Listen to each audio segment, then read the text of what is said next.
Little children are sanctioned, your wife is sanctioned, your friends, because they're affected by that. Sanction is technically that you're being isolated from the society. Sanction means that you are a non-existent person anymore and that you don't have any rights. But as a German citizen living in the European Union, normally I have the rights traveling across Europe because Europe does not have borders. But with sanctions, I'm not allowed to travel anymore, first of all. I'm not allowed to work anymore.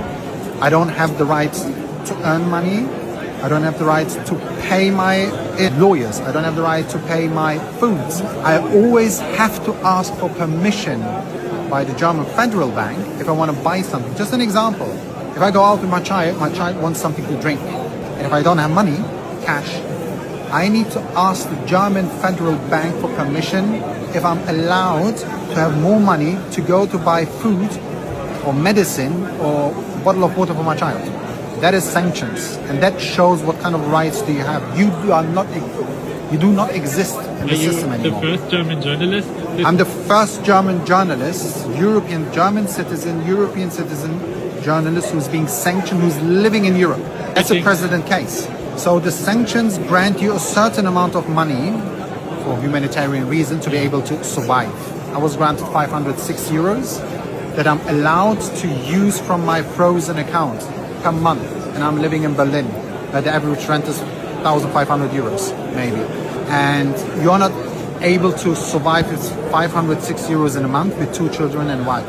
So now what happened is that the bank, my bank, froze even that amount of money. So I have right now no access to no money. I can't buy food for my children, medicine for me, for myself, for my children, nothing. So my wife's frozen account was released after a couple of weeks when the sanctions were implemented, but the bank still froze her saved money by order of the German Federal Bank, because they say, Hüseyin Doku, me, I would have control over that money possibly. That's why they froze her money. So they technically sanctioned her as well, even though she has nothing to do with all of that. So our sanctions in the 17th Russian sanction package, they accused me that my pro-Palestinian reports, my interviews with Palestinian organizations, and my coverage of pro-Palestinian activism in Germany, especially the Humboldt University occupation, which was, by the way, legitimate and it was amazing.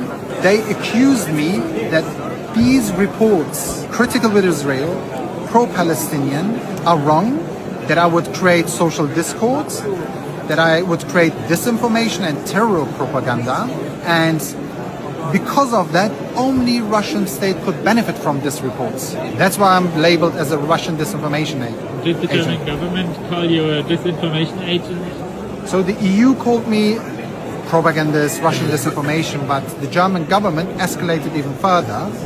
They said that I'm not a journalist, but I'm a disinformation agent. And I understand why the German government does that. If you highlight the German government's complicity in a genocide, if you highlight the German government's brutality and injustice against people demonstrating for peace, for freedom of Palestinians, then you are agent for them. You are agent because you do not support their politics. And if you don't support their politics, for them you're their enemy. And if you changed your opinion, whatever, would the sanctions then be stopped? I will never ever change my opinion if it comes to the Palestinian cause. I will never ever change my opinion if it comes to European politics, if it comes to capitalist politics, if it comes to anti-imperialism, anti-Russian, anti-China, whatsoever. Yeah. That's never going to happen. Even if they ask, I will not do that. So that's not the option for me. And what's that the implication?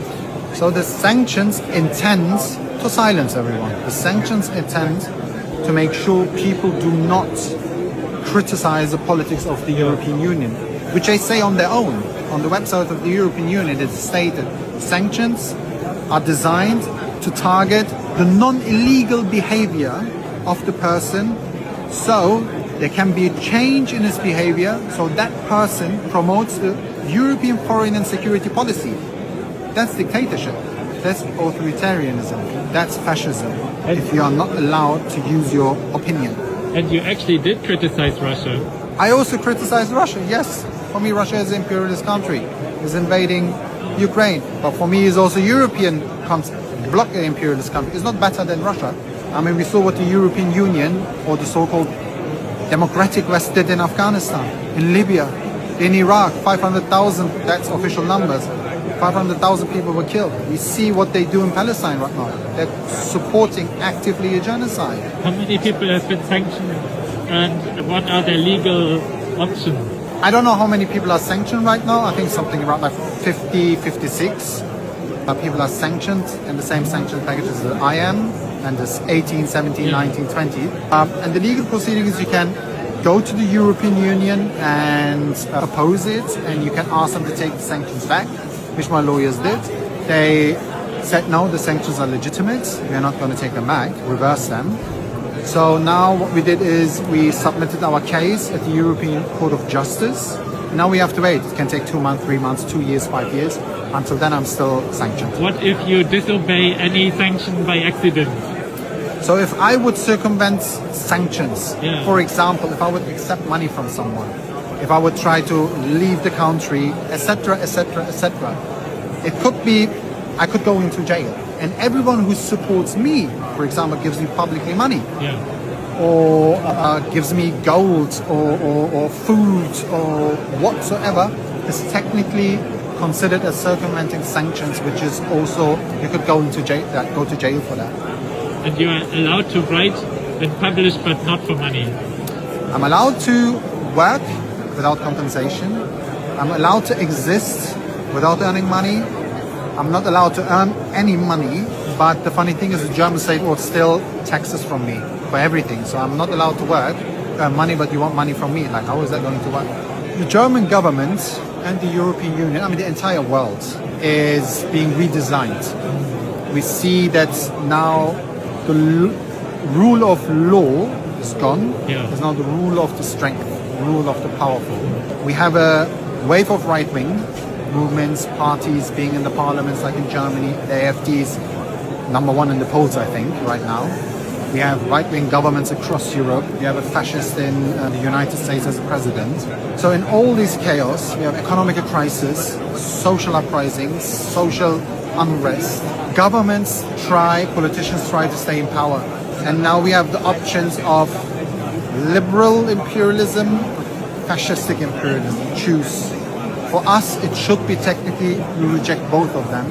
And what is happening is also, especially in Europe and Germany, let's talk about Germany because we're in Germany right now. We see German militarism is getting more aggressive. It wants to establish itself again, German imperialism in the world, especially in Europe. We see it in Ukraine.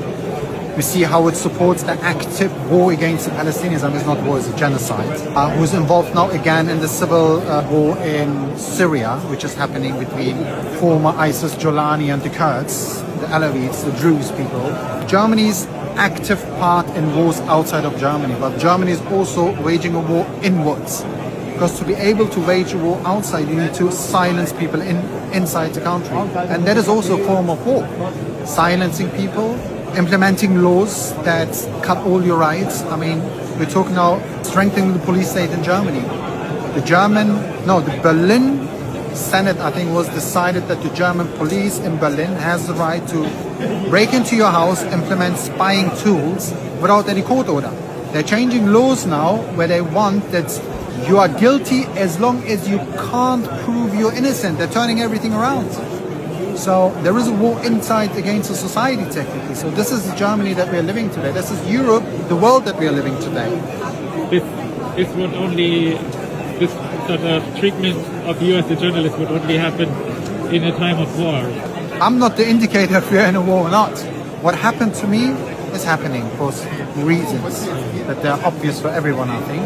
But it did not start it with me. I mean, we just need to go back 2 years ago. It started with the Palestinians. And we can go back, it started the war in Ukraine. And we can go back, it started with Libya, it's Iraq, with Afghanistan, with colonialism, etc. It did not just start it. It is a continuation, historical continuation, since hundreds of years. In the past it was feudalism, then it was colonialism. So I'm born and grown up in Germany. My background is Kurdish Turkish. I'm only a German citizen, even though the German government and the European Union insist I'm Turkish citizen. I'm not. So my background is I'm a socialist, I'm a communist. I was involved in various communist, anti-fascist, socialist organizations in Germany, also internationally. That's how I got politicized.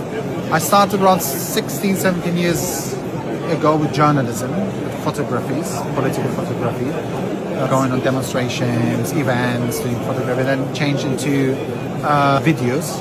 And at some point, we founded in 2007 the media outlet Redfish, it was, which we needed to close 4 or 5 years later. And then I started the media platform Red Media, which was in 2005 sanctioned by the European Union, which forced me to close.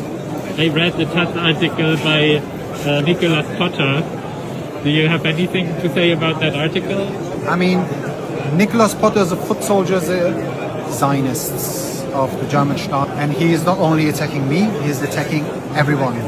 He's not a journalist, he's a right-wing propagandist who is accepting awards and money from Israeli war lobbies here in Berlin and is being presented to us as a journalist, but his entire role is that he has to attack leftists, he has to attack anti-imperialists, he has to attack Palestinians, he has to attack everyone who is not fitting in the Germany's government. He is a state-funded, in my opinion, state-funded, independent journalist.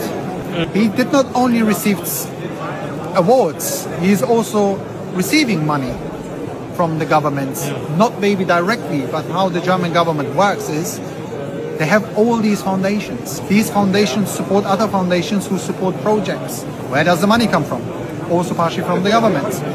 We have Taz, the mouthpiece of anti-Palestinian journalism in Germany. Where does the money come from? Also partially from the government. So you have that construct what the German government established, supporting directly or indirectly journalists. For them, that's not state propaganda. That's democratic process. But in other countries, they consider that as state propaganda. So I was sanctioned for my pro-Palestinian journalism by the European Union. What does sanction mean? Sanction does not mean only that your bank accounts are frozen, that you're not allowed to travel, and that you're not allowed to work.